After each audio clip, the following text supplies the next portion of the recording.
Valenzuela implemented higher taxes on real property. Stay tuned for weather update on whether you like it or not. Melissa Mendez issue public apology to Ray Pamara over a flooding incident. These are and more here in the Newspeak.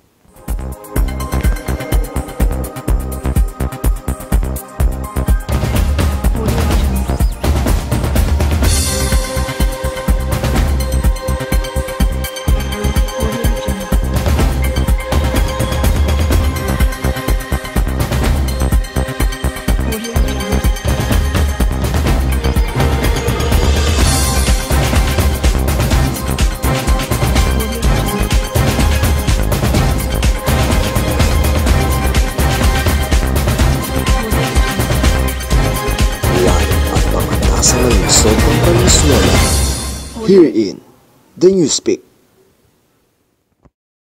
On death penalty restoration for crime against Valenzuela City Representative Sherwin Gatchalian battled for the restoration of the death sentence even as the House Representatives continue to sit on another bill that would allow aliens engaged in drug trafficking to be put to death. House Bill 1213 has remained in the legislative back burner for over a year now.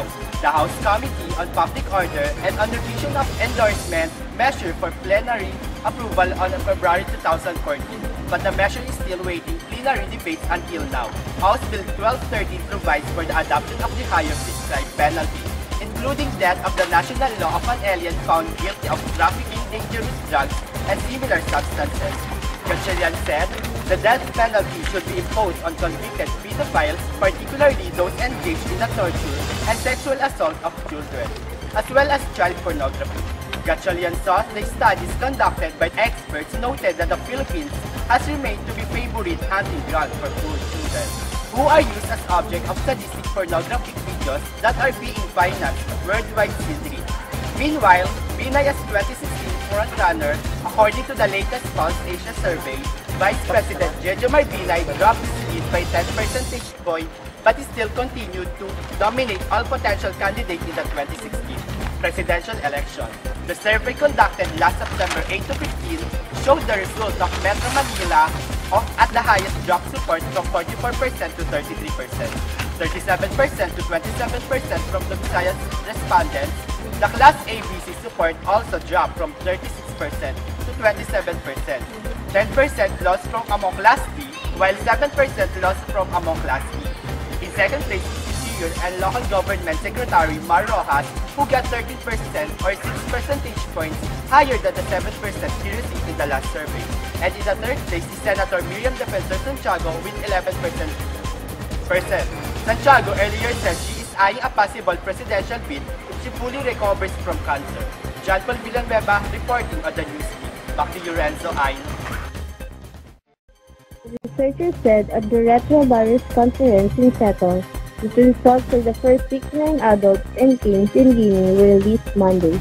Among those who got the drug when virus levels were still low, survival was 85%.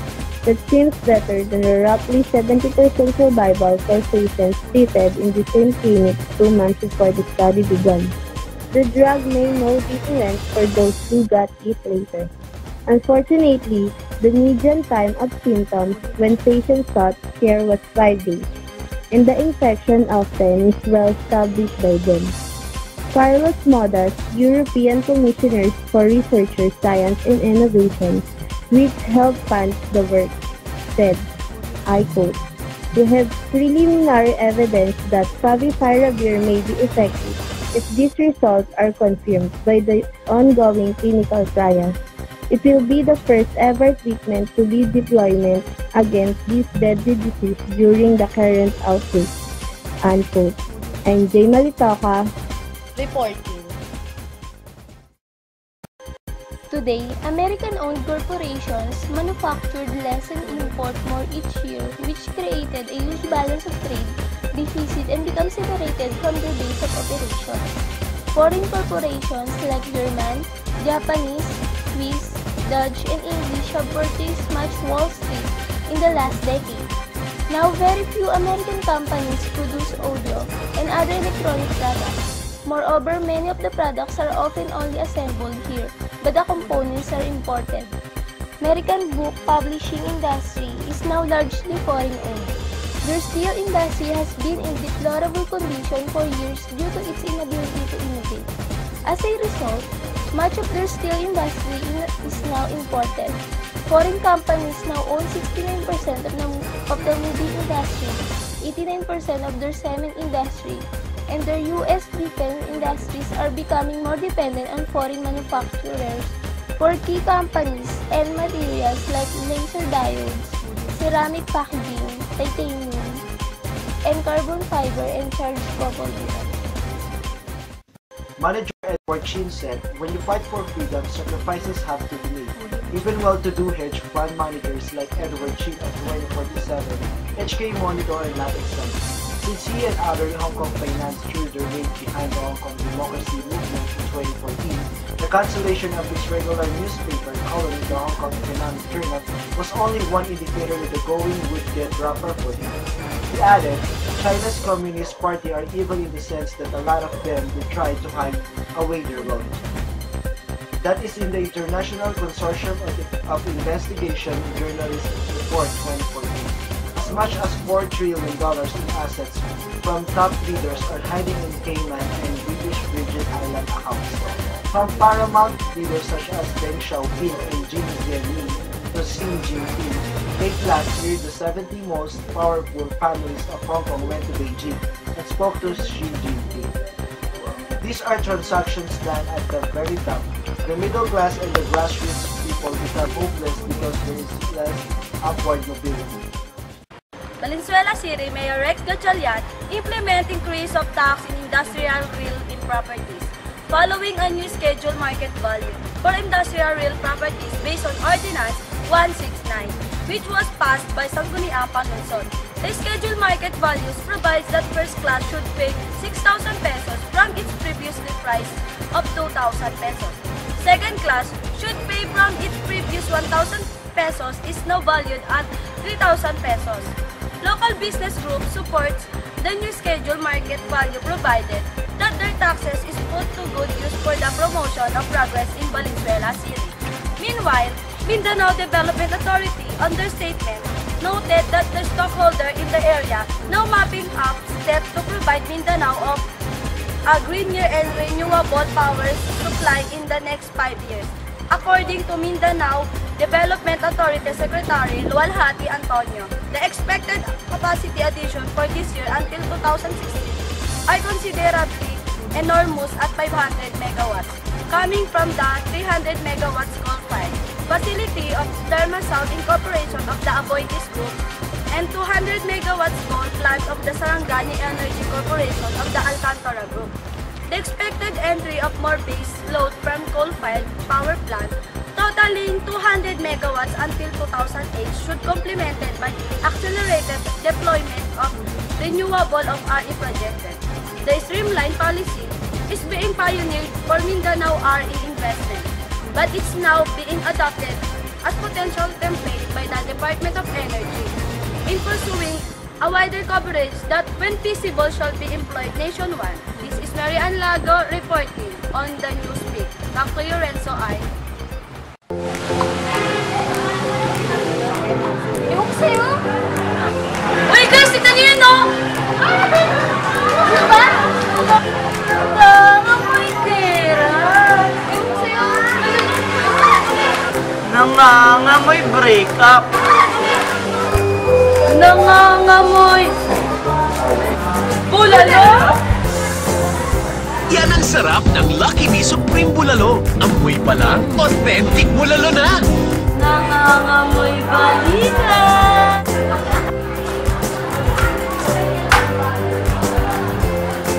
Lucky Me Supreme Bulalo. Atin to. Buhay bulalo! Bulalo! Hanggang saan aabot ang 20 pesos mo? Bili nga po ng jacket.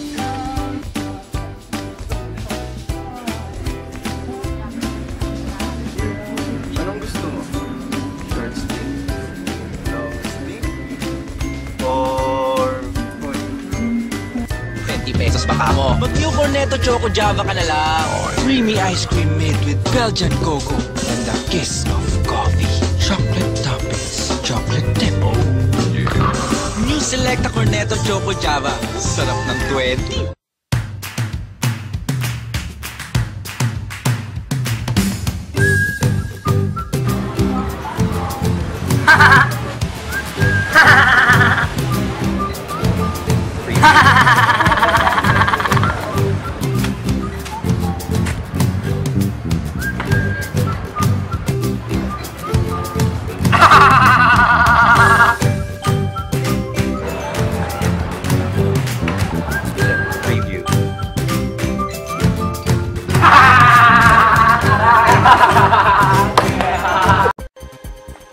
At 1.3 Park Cuboid electronically controlled dancing fountain at the entrance. Beside it is a 935 square meter aero circle specifically for Zumba and other group exercises.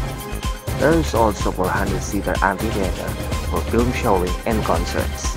Around here are the picnic garden, seniors garden, a children's playground, and even Wi-Fi zone for research study is available. There are also fisher lovebirds, koi fish, and monkeys named Pablo and Makoy, contained in zoological spaces. This park, described by Mayor Rex Gatchalian as a green space at the heart of the city that offers an iconic venue for families to spend quality time together. He adds, the city government also hopes that People's Park will trigger urban renewal in the peripherals of the said park. Robotic Technology, a Pittsburgh, Pennsylvania company that hopes to become the first private company to land a robotic spacecraft on the moon. Last December, Robert Regolo, company founder, sent a proposal letter to have a lunar base for a scientific research or mining. He also said that he aims to establish his lunar base around 2025, and the company wanted to start clarifying issues about the Aerospace Treaty of 1967, stating no nation can claim sovereignty over any celestial rocket.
Pacquiao just finished 8 rounds of sparring when a medic from the United States Anti-Doping Agency or USADA paid him a visit at the wildcard in Los Angeles.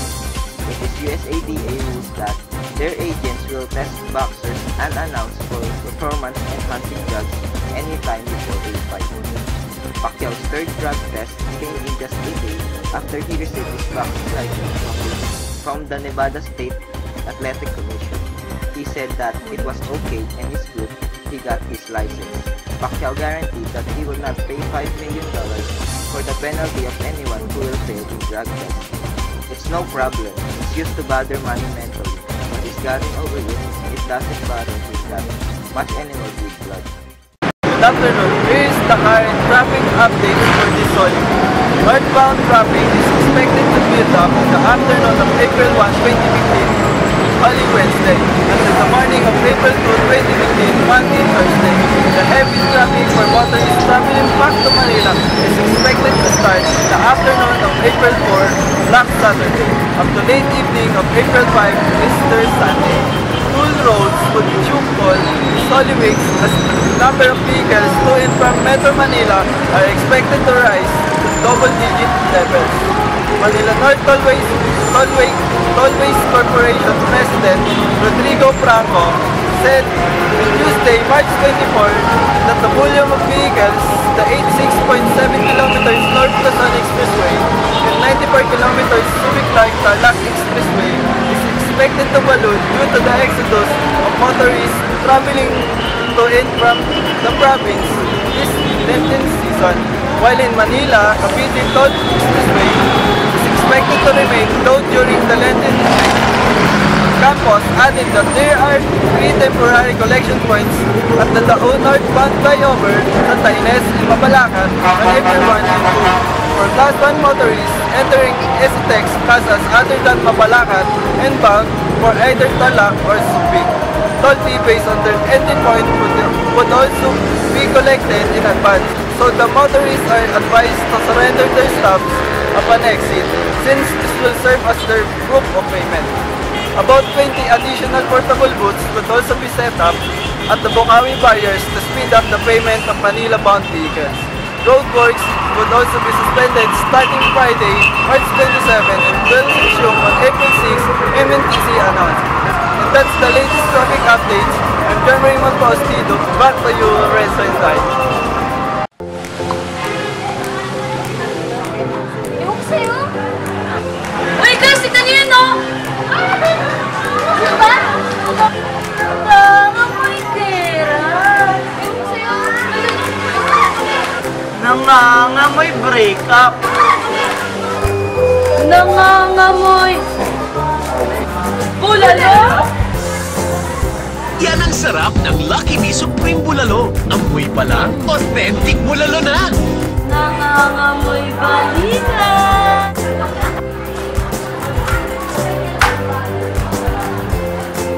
Lucky Me Supreme Bulalo. Atin to. Buhay ang bulalo! Bulalo!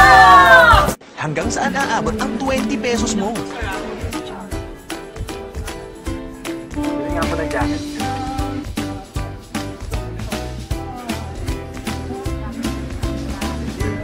Anong gusto mo? Short sleeve? Long sleeve? Or... 20 pesos pa ka mo. Mag-New Cornetto Choco Java ka na lang. Or creamy ice cream made with Belgian cocoa and the kiss of coffee. Chocolate toppings, chocolate dip. Oh, yeah. New Selecta Cornetto Choco Java. Sarap ng 20.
Melissa Mendez publicly apologized to businessman Ray and Pamaran for physically hurting him, which led to actors being uploaded from Pagadian, Cebu Pacific flight on the morning of March 20.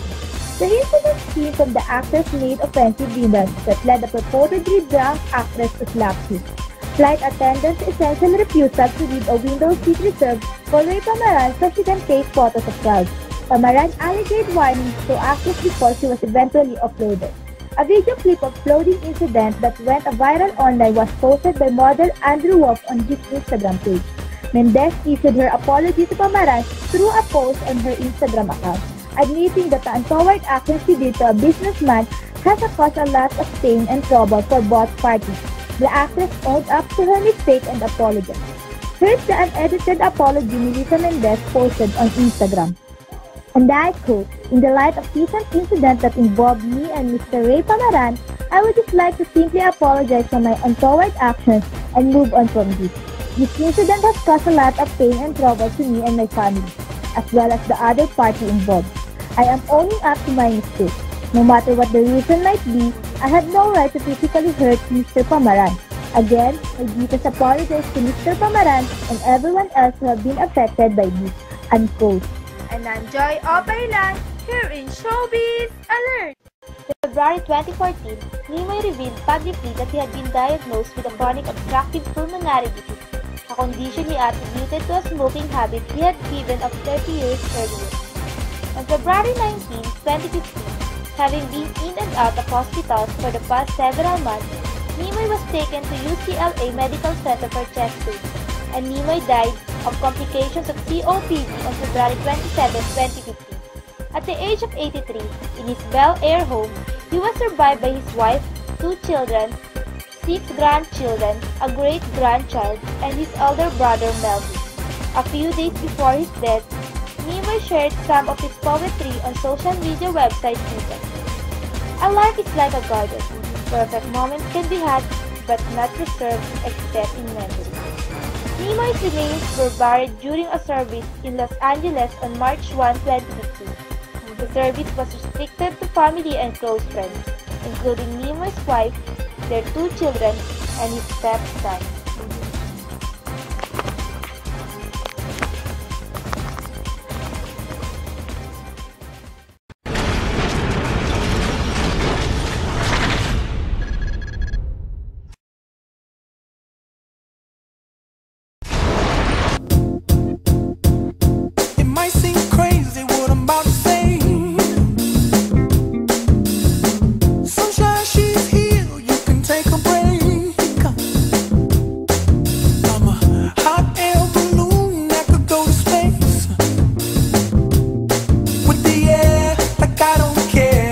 By the way